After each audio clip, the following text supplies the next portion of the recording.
We have spoken about protecting or ring fencing for future generations, but at the same time, James Mwangi spoke about Norway investing in equities, which are of necessity risky. How have we structured? What choices did you make in terms of how the fund is structured to ensure that longevity, but at the same time, as Tom Gitogo says, that you actually get returns, because it's not enough to simply be safe. There's a reason why we have to grow. Thank you very much. Allow me first to also add on to what Paul Ruto said regarding the slight difference between National Infrastructure Fund and the Sovereign Wealth Fund, and talk about the sources of funding. In terms of National Infrastructure Fund, you'll notice that the Act clearly spells out that any divestiture in public-owned or state-owned enterprises will be invested in the National Infrastructure Fund.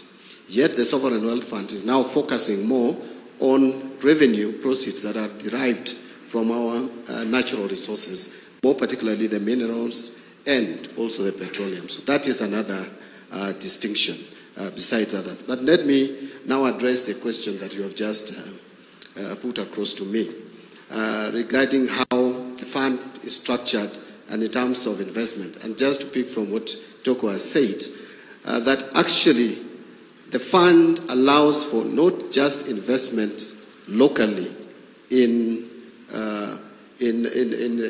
assets like the government papers, and also deepening the capital market, because that is one of the key responsibility of Cabinet Secretary for National Treasury, is to make sure that our capital market is deepened and widened enough to promote and support investment.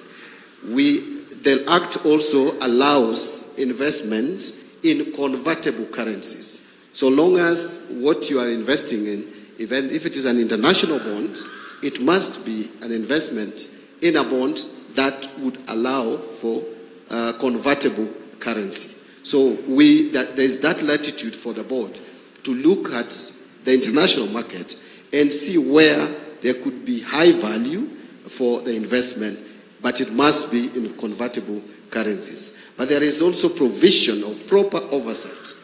Investment policy must be approved all the way to the National Assembly, and there is enough oversight in that space.